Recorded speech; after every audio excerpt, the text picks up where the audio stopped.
यहाँ तक कि बीजेपी के नेता भी अब ये कह रहे हैं कि नहीं, गुजरात मॉडल के रास्ते पर चला हुआ है देश, धीरे-धीरे गुजरात मॉडल की तरह, गुजरात की तरह देश भी सही रास्ते पर आएगा। लेकिन ये गुजरात मॉडल है क्या? सबसे पहले तो हम आपसे ये जानना चाहेंगे, गुजरात मॉडल है क्या?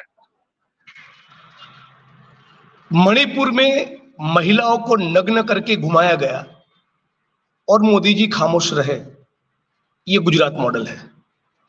लखीमपुर खीरी में किसानों की छाती पर गाड़ी चलाकर उनको कुचल दिया गया, हत्या की गई, ये गुजरात मॉडल है।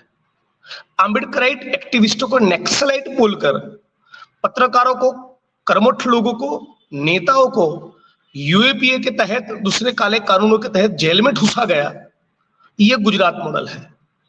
अब जितना भी रोजगार मांगो, बात मंदिर मस्जिद की ही हो, भारत पाकिस्तान की ही हो, स्मशान कब्रिस्तान की ही हो, ये गुजरात मॉडल है। बेसिकली गुजरात मॉडल 2002 के दंगों के वक्त समाज को इन दंगाइयों ने हिंदू मुसलमान में विभाजित कर दिया। नेशनल मीडिया, इंटरनेशनल मीडिया दबाकर मोदी जी की धुलाई कर रहा था। तो उनको किसी ने आइडिया दिया कि अपने इन पापों के कारण आपकी जो छवि धूमिल हुई है, उससे बचना है तो मुखौटा पहन लो विकास का। करो बात जीडीपी की, डेवलपमेंट की, ग्रोथ की, स्मार्ट सिटीज की, इन्वेस्टमेंट की, और उसके ऊपर हम आपका जबरदस्त पीआर, ब्रांडिंग और मार्केटिंग करेंगे, ताकि जो 2,000-2,500 मुसलमानों का कत्लेआम हुआ, उस पाप को भुलाया जाए।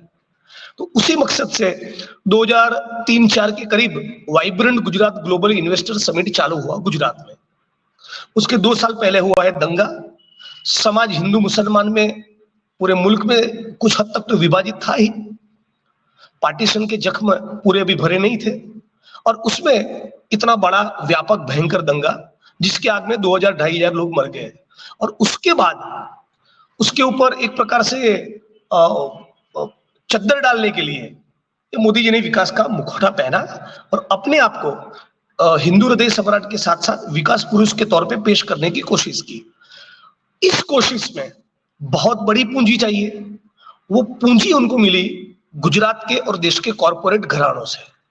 गुजरात का कॉरपोरेट, गुजरात का पूंजीपति गुजरात के सीएम को चंदा दे, उसमें तो कोई आश्चर्य नहीं।